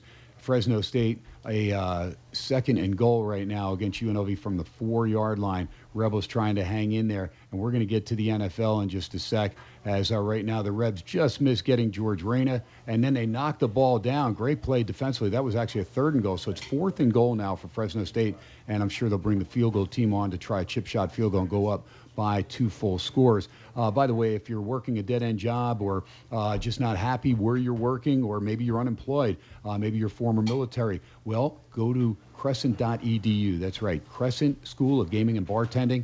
You can find out if you're eligible for a Pell Grant. You can also, if you're a former military, potentially use a GI Bill or be VA approved. They'll pay your tuition. And the great thing about Crescent School of Gaming and Bartending is they can help place you with a job. They can't supply enough dealers in the state of Nevada alone. And it's not just the state of Nevada. There are other states as well. They can help you get a job, and they will help place you. Look, Vegas, 24 hours of entertainment. Get involved in something you enjoy. Get into being a craps dealer or a poker dealer or a blackjack dealer, or get into the world of bartending. Make those tips every night, like my good pal Chris Wynn. Now, Wynn, he's also a sports or a talk show host, and he'll actually be co-hosting with Fish Vane on Monday, Sports X Radio, right here at LaGasse Stadium. But my pal Chris Wynn, he's one of the finest bartenders right here on property at the Venetian. You don't think Chris makes good money? How do you think he's doing all these parlays every night? Are you kidding me? The Detroit kid, man, he's all over it. Sports X Radio telling you, get involved. Crescent School of Gaming and Bartending, crescent.edu. Phone number 702, as you know, 458-9910,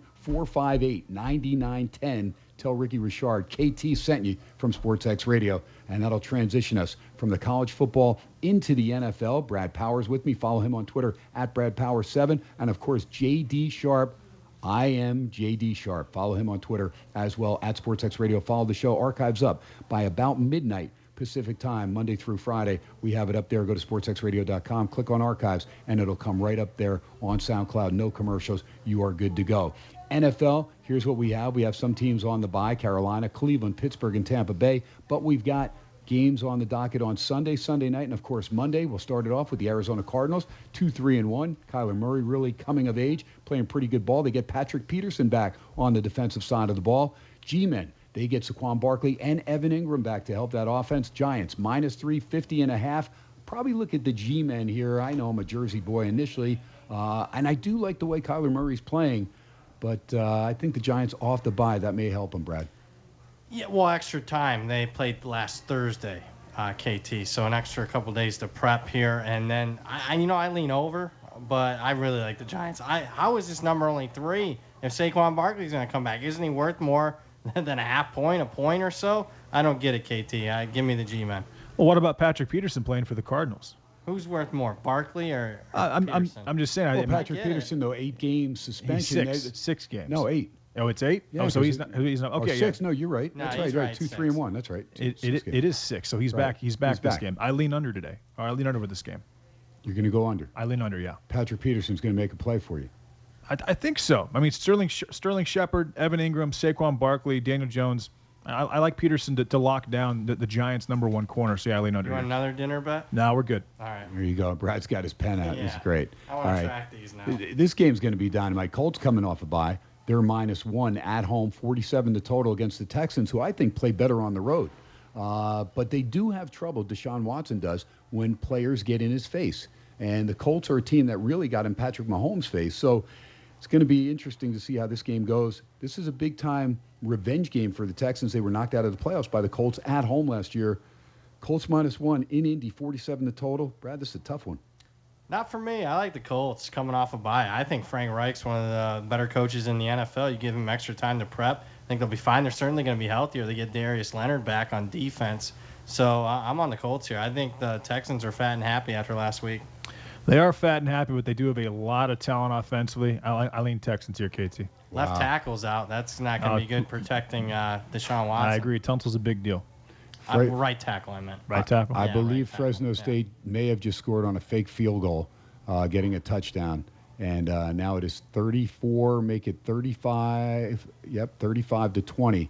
They are leading UNLV, 3:49 to go in the third quarter. That is absolutely crushing. And wait, I'm going to see it.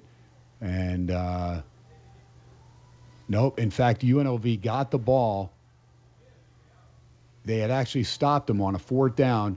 And then UNLV has the ball. They fumble. Fresno State just picked it up and ran it 25 yards for a touchdown. So the Rebels had a chance to come. Boy, that's just crushing when you need the Rebels plus 14.5 for your third team of a 3-teamer. I'm sorry, KT. So it's still plenty We'll of get time you to go. a banana cream pie in your way out. It's absolutely sick. No, we got 3 of them coming. There you go. Banana cream pie is the best. All right, we'll keep on rolling here. We got the Dolphins and the Bills. Buffalo off the bye, -17 at home against the Miami team that's going to Fitzpatrick. The good thing is that they're moving a quarterback up, as far as ratings-wise, because Rosen listed as number 36, I believe, out of all the quarterbacks playing in the NFL. Fitzpatrick's number 35, one spot above. So that's where they're going. And the line 17-41. Look, I don't know how Miami's going to score. This defense is solid. It's still a divisional game. Buffalo doesn't have the greatest offense. It's a game I'll stay away from. I think the number's right. Well, it sounds like you kind of like the under a little bit. Yeah, 41. All right. With Miami, they could give up points. It's the largest favorite role for Buffalo since 1992. Yeah, I believe that.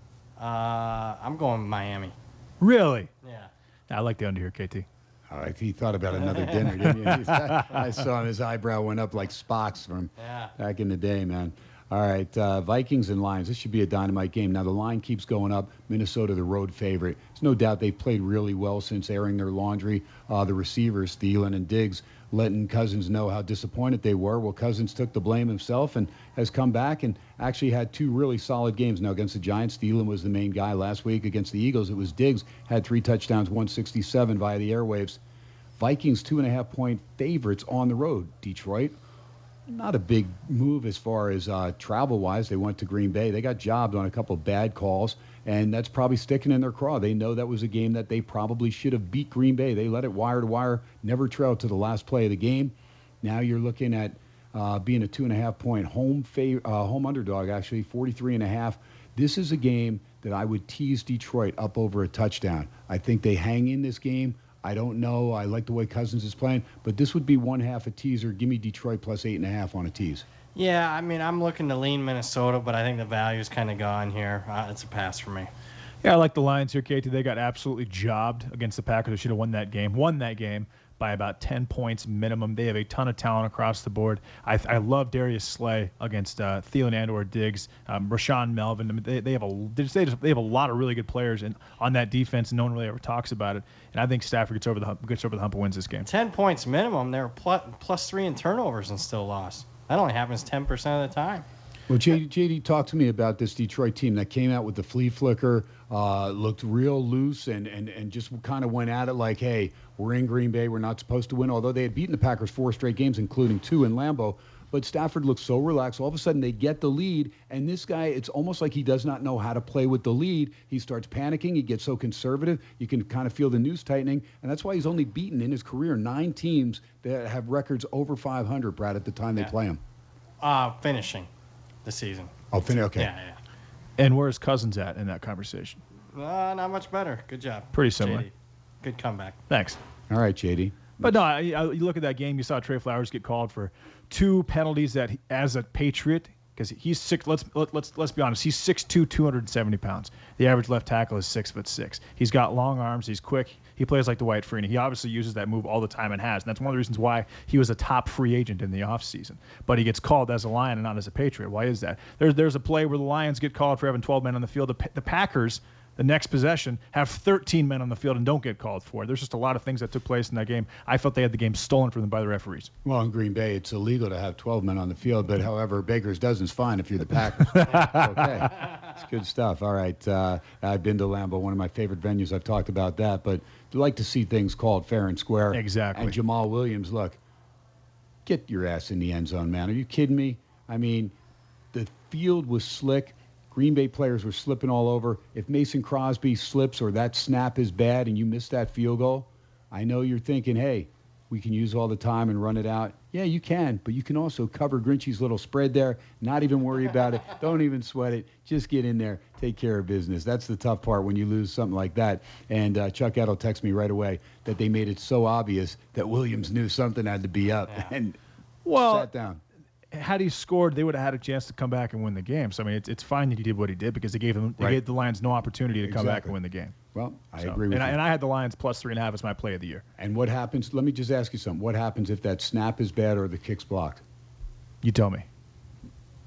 Yeah, then Jamal Williams is going to be like the GOAT. He's going to be, basically crucified as far as, and like I said, there were players that slipped. The guy Shepard slipped, and the ball hits him in the face mask, was intercepted by Detroit, and they did not have a change of cleats. That's what blew me away. You're the home team. How do you not have a change of cleats there for 3 guys that were slipping all over the place, including the guy, Shepard, that's returning your punts and also as one of your wideouts because you're down. Also, we'll get to Green Bay right now, but they are shorthanded. Speaking, Allison out. And last I saw, Devontae Adams still questionable. We'll see. But the Packers like your top 3 guys. Packers are at home now. They had the Raiders are coming in. The line's down to 4.5, 46.5. I think Josh Jacobs could be the best running back around, man. I mean, one of the top 3 in the league right now, and he's only a rookie. But it's only a small sample size. But I like what I see out of this guy. That's a statement. He looked great against the Bears. And again, that's a game. But I like the way this guy runs. He's got good hands out of the backfield. You have Washington and Richard out of the backfield. They can receive the ball well. They grabbed Zay Jones. They stayed with him during the bye week to work out. Carr and company to try and get some plays in there because they're probably going to miss Tyrell Williams, which means Trevor Davis, a new acquisition who's played pretty well, will also get into the mix. Also a big contract extension for Darren Waller, the tight end. He's one of the guys that the Raiders want to keep around for a long time, and he's doing a great job. 37 receptions already on the season. Raiders catching 4.5, 46.5. They know Mahomes is down. If the Raiders win this game, look out, 4-2. Oh, wow, good point there. I'm telling you, they could be real, and I've got them to win the division at 16-1 and 20-1. Boy, it'd be huge. They'd have a chance to pick up some ground, but they need to win either this game against Green Bay or the game against Houston. This is a perfect spot to play Green Bay. They're off the short week, the controversial win, and down a receiver and possibly 2. You're all over if you're ever going to beat them, you got to get them. Yeah.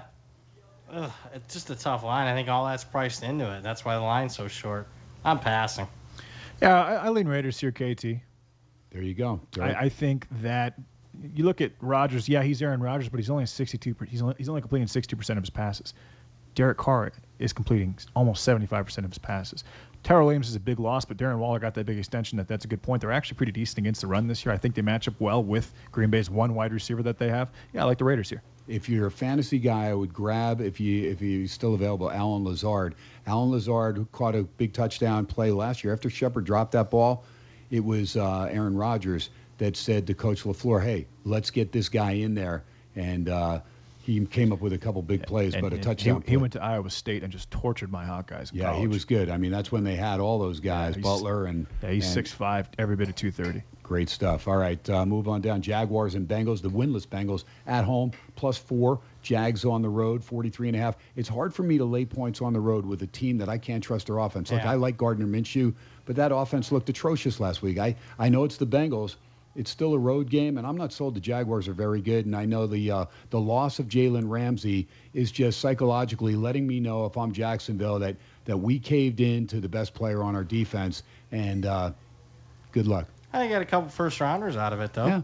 That's not bad. Yeah, you got somebody out of town that insubordination, basically. We would have been fired. I mean, if JD treats me like that here at Sports X Radio, I'll probably let him slide because I don't want him to go to another team. But other than that. That's fair. All right, that's fair. Good enough, right? Yeah. All right, Rams and Falcons. Rams, the beneficiaries of grabbing Jalen Ramsey. Now, 2 first-round picks. Yeah, it's a steep price to pay. They go to Atlanta. Falcons, I mean, they come all the way back. Looked like OT, and Matt Bryant, Mr. Reliable, misses an extra point. They lose 34-33. That's just got to be a gut-wrenching plane ride. And Matt Bryant's a good guy, and he owned it right away. First missed extra point that he's had in a while. Rams at -3, 54.5. I'll look at the Rams. I'm still waiting for them to get Woods involved in the offense. I mean, they try to force it now to Cooper Kupp. I'm surprised Cooks and Woods have not helped out much at all. Goff just doesn't look comfortable, and the reason being the offensive line has really played badly. Now, I know against San Francisco, they made him look poor, but they better get some offense going, and they've got to get rid of Goff's got to get rid of the ball quicker. There's got to be something that develops quicker than just hold on to it for an hour and a half. Yeah, Goff's QBR was like 1.5 last week? It was pathetic. Although, I guess I trust them a little bit more than I do the Falcons at this point. I just think Quinn's waiting for his pink slip at this point. Lean Rams. Yeah, I think that Belichick just ruined Goff's brain in that Super Bowl. He just made him. He just embarrassed him. That team was so powerful and they were so explosive, and then Belichick just embarrasses them in the Super Bowl. There's gonna be a lot of points scored in this game. The Falcons' pass defense is horrendous. It is awful. And the Rams have 3 good wide receivers. I like the over 55 in this game. Over 54.5 is what we'll give you. There you go. Up from 52.5. I'm sure there are probably some 55s out there. Rams -3, 54.5. Niners took out the Rams last week, 21-7. Rams scored on that first drive, and then the Niners clamped down. Wow, I mean, this Niners defense looking studly, man. And Garoppolo and company. I mean, they've got good running game. Breida, I like him. I mean, just a lot of fun right now if you're a 49er fan watching this team kind of gel together, and there's a lot of chemistry there. Now they go to the nation's capital, laying 9.5, 40.5 against the Skins. Look, Callahan and company, they get the win. They barely held on against Miami. It'd be the Niners or nobody. I know they're traveling back east, but I can't bet on a team like Washington.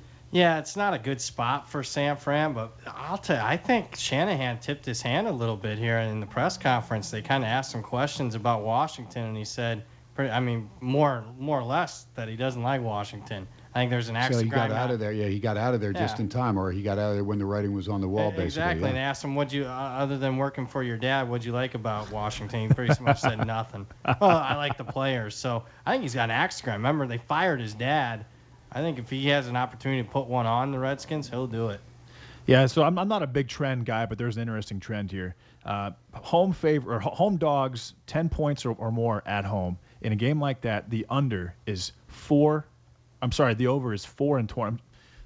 The under hits almost. It's hit 4 or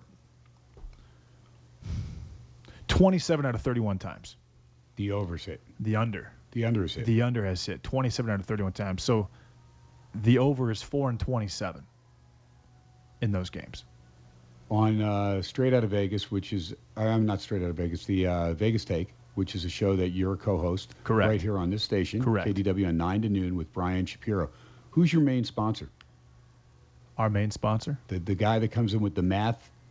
That math company. That's John Brookhagen of awesome. Infinity the Math Institute. Infinity the Math. Yeah. I love that guy. You need to go because I remember they had I need to talk to him. Yeah. No, I'm serious. I was worried. I thought he's having a stroke. It was unbelievable. I've never seen somebody so perplexed. He looked like smoke was starting to come out. This does not compute. It was great. I like that you let him go. It was great. I had to. These things were so loud for so long. They just gave me the worst headache. Wow. Anyways, yeah. So I don't follow trends, but that is a trend that I'm going to follow. I like the under. Wow. If your brother could have seen that, he'd have been rolling. That would have been great. Oh yeah. Wait. We got campaigns over here filming this, man. Yeah, it's all there. Oh, this is excited good. for it. Oh yeah, we got to get this. This will be this. This thing will be. You'll be trending. You think so? You'll be trending. You think I'm gonna go viral? You could go viral, man. Anyways, Wow. so yeah, the over is 4 and 27, which is a crazy trend. Campaign. Did we actually have the camera on his face? Oh, this is gonna be good. I got to go back. Yeah, I'm excited. This is gonna be good. I'm really excited. He had to stop and just wait a second. Yeah. He was actually in a tussle. I was not sure which The one I was. hamster wheel was running. There was the angel and the devil both on each shoulder, right out of Animal House. It was great stuff, man. That was good stuff. J.D. Sharp, man. Ridiculous. Live entertainment, man, right here. Yeah, Sports X Radio. not by choice. No doubt. Unreal. And the guy doesn't even do drugs, man. It's incredible. I literally don't even drink. He doesn't drink. Hey, I'm 2 Fijis in though. Hey, get him a fireball and and a beer here. Good Lord. Simultaneously. There you go. Just drop it in there. We'll give him the Purdue Boilermaker there. He's talking about Purdue. All right, Chargers and Titans. 2 teams I don't want anything to do with. Titans -2.5, up from 141 the total. His Charger team looks atrocious. The Titans, God, that offense. That was, oh my Lord. They made the switch to Tannehill. Now he's stuck with it. Vrabel just going like, that's great that I'm switching quarterbacks, but who the hell do I get the ball to? I mean, I got Delaney Walker. Who else do I have? Nobody with any speed, that's for sure, and nobody that's ever open. I can't blame it all on Mariota, although he did, stand there and hold the ball too long. But end of the day, they're favored. Chargers, I can't touch this team. I don't know what's wrong with. I liked them better when Gordon was out and Eckler was running the show, Brad. Yeah, I really can't trust either team. I guess there might be some excitement with Tannehill now at quarterback for the Titans. Pass. The Eileen Titans here -2.5. They have A.J. Brown, Corey Davis. They've got a couple of decent wide receivers along with Delaney Walker. They still have Derrick Henry as well, and I like their talent in the secondary. I like the Titans here. All right. Then we've got Ravens and Seahawks. Good Lord, Russell Wilson, man, playing out of his mind right now. I do like Lamar Jackson and the Ravens as well. Seahawks are right now -3, even money, total of 49.5 from Seattle, which means probably rain. We're getting it in the Huskies game on Saturday. Probably get some on Sunday, I would think. Brad, I'm going to stay away from this one. I like Seattle as a team, but I respect the Ravens still. Yeah, I would have liked the Ravens at 3.5 at the current 3 line. I just can't bet them at this point. Although I will say, last 7 times they've been a dog, 7 straight covers. Hey, is Peters playing in this game or not? They just traded for him a couple of days ago. Yeah. He is. Yes, okay, I like the Ravens here. Seattle's wide receivers aren't great. Russell Wilson is outstanding, but the Ravens they have a lot of firepower offensively, and I think they can handle their wide receiver core defensively. All right, and then we've got the Saints and Bears. The Saints just keep winning with Teddy Bridgewater at the helm. Bears coming off the bye. Now they're missing Hicks, and I think that's a major loss. That puts so much pressure on Khalil Mack. He's going to be doubled all day. Games at Soldier Field, 37 the total. Bears are -3 now. It's up to 4. Boy, I don't like that. I think if you like the Bears, you should have got it at 3. If not, this may be one where you can even tease the Saints up to 10. I'll stay away from this one. Well, Kamara's going to be out again for the Saints. That's one of the major reasons why that line went up. I mean, I don't trust Trubisky even if he's back. Laying 4 now against the Saints, pass. Yeah, I like the Bears here. P.J. Williams actually out for the Saints. They've got a couple of decent cornerbacks. Well, they have very, very good cornerbacks. But with Kamara out, who's going to really score for the Saints? I mean, Michael Thomas will get his touches, but they're going to have a hard time scoring. Period. I think the Bears win this game by 7+. All right, Sunday Night Football should be a good one from Dallas. Both teams need a win. Both teams tied atop the NFC East, tied at 3-3. Eagles and Cowboys. Zeke having decent games. Prescott at times has some fluffed yardage, but coming off the loss against the Jets, and they've dropped 3 in a row. The Eagles, they climbed within 24-20 at Minnesota, and the Vikings got the last 2 touchdowns. Cowboys minus the 2.5 and some juice. You can probably find the Eagles +3 and laying a little juice there. I'll look at Philadelphia, Brad. Nope, I'm on the Cowboys here. I think the injury report today that was just announced, very positive for the Cowboys. Both wide receivers, Cooper and Cobb, are going to play. Both tackles are going to play now here for the Cowboys. And the fact that this line hasn't moved that much, I mean, I really like Dallas, especially you can get 2.5.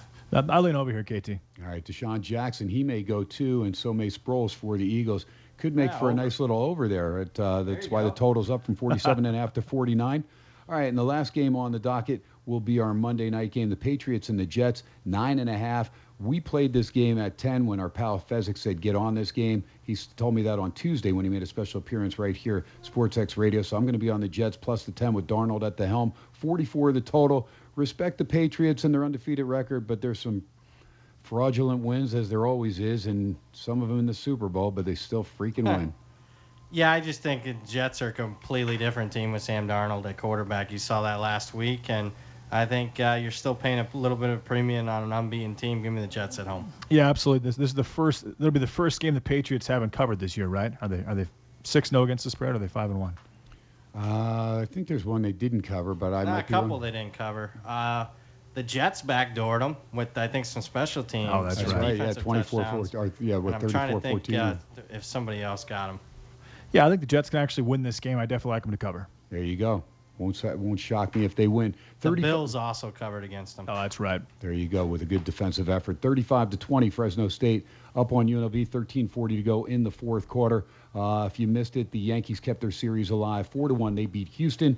And the last 2 hockey games, Edmonton doubled up on Detroit, and Anaheim doubled up on Carolina. Chicago in overtime beat Columbus. Going to do it for us on a Friday football fiasco. Thanks to everybody here at LaGasse Stadium inside the beautiful Venetian Palazzo. Thanks to Brad, thanks to JD, and thanks to Sean back at the studio. Folks, till Monday, you know the rules here. No drinking and driving, no texting and driving. Most of all, God bless our troops. God bless you. Live from Vegas SportsX Radio, the new 101.5 FM, 720 AM KDWN. I'm your host, Ken Thomson. Had a great time. Have a great weekend. Good night, everybody.